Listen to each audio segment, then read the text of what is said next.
মিয়ানমারের ভয়াবহ গৃহযুদ্ধের মধ্যে অনিশ্চিত ভবিষ্যতের মুখে দাঁড়িয়ে রোহিঙ্গা শরণার্থীরা জাতিগত নিধন থেকে বাঁচতে কাটাতার ও নাফ নদী পাড়ি দিয়ে চালাচ্ছে প্রাণ রক্ষার প্রচেষ্টা।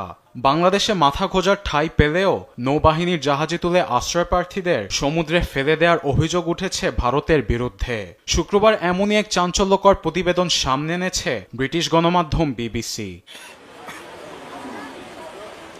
প্রতিবেদনে বলা হয়েছে, নয়াদিল্লিতে বসবাসরত রোহিঙ্গাদের আটক করে বিমানে বঙ্গোপসাগরের একটি দ্বীপে নেওয়ার পর তাদের নৌবাহিনীর জাহাজে তোলা হয়। সেখানে জোর জবরদস্তি রোহিঙ্গাদের হাত পা বেঁধে রাখে ভারতীয়রা, করা হয় মারধরও। বাঁধন খোলার পর তাদের জাহাজ থেকে আন্দামান ও নিকোবর দ্বীপপুঞ্জের সমুদ্রে ফেলে দেওয়া হয়। কেউ কেউ সাঁতরে তীরে উঠে এলেও ঘটেছে প্রাণহানির ঘটনা।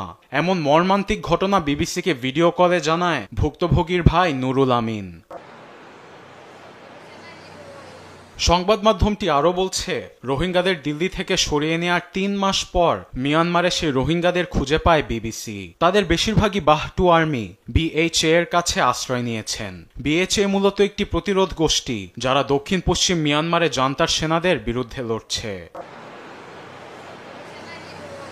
শুধু বিবিসি নয়, মিয়ানমারে মানবাধিকার পরিস্থিতি নিয়ে জাতিসংঘের বিশেষ প্রতিবেদক টমাস অ্যান্ড্রুজ জানান, এসব অভিযোগের প্রমাণ হাতে আছে, যা জেনেভায় ভারতের মিশন প্রধানের কাছেও জমা দিয়েছেন তিনি।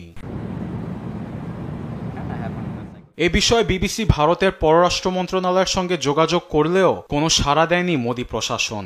রোহিঙ্গাদের শরণার্থী হিসেবে না দেখে তাদের অবৈধ অভিবাসী বলে চিহ্নিত করেছে নয়াদিল্লি।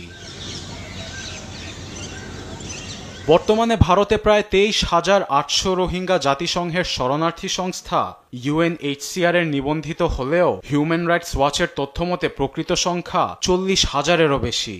এমন পরিস্থিতিতে ভারতে বসবাসরত রোহিঙ্গা সম্প্রদায়ের মাঝে ছড়িয়ে পড়েছে আতঙ্ক। আরবেদ আফসার, নিউজ ডেস্ক, দেশ টিভি।